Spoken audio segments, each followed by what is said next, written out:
ជីវិតទាហាន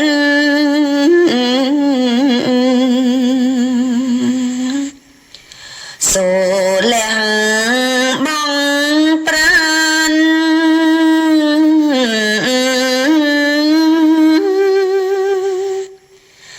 កាពីបរណា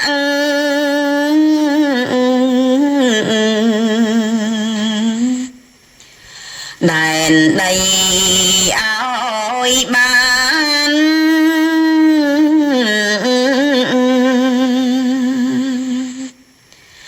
ផ្ដាច់ញាស្មងស្ម័គ្រ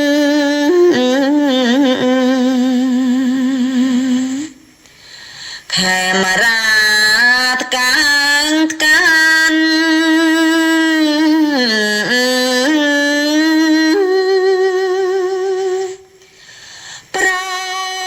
ជា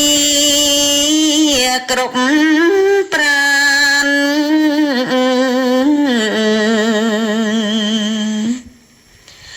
រស់រៀនបា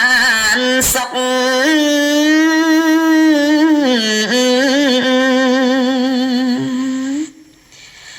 ទាហានឈានមុខ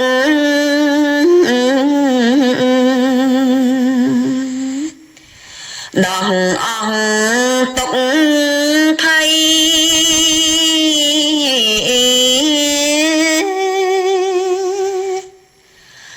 លុកទឹក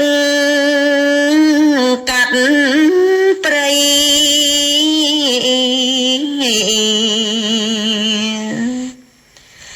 ដី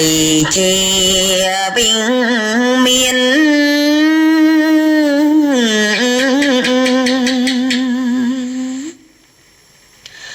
ត្រង់សេលៀនឋាន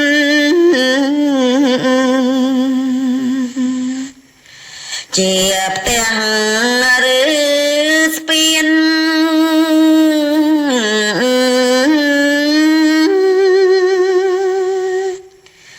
ដាញ់ចោលឆ្លៀនពៀន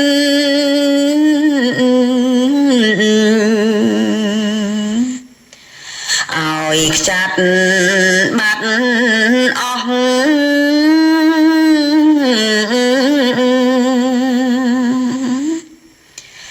យើងជាទាហាន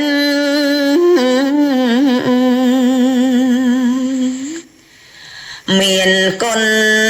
ក្រាំងក្រៃ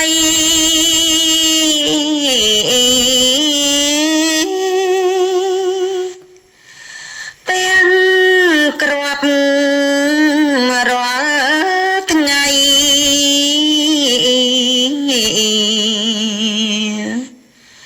ជូនជាតិខេមរា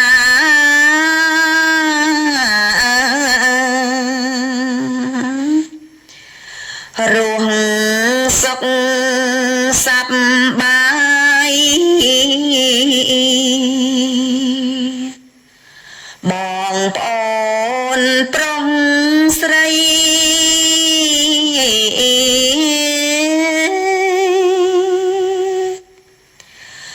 លើភពផែនដី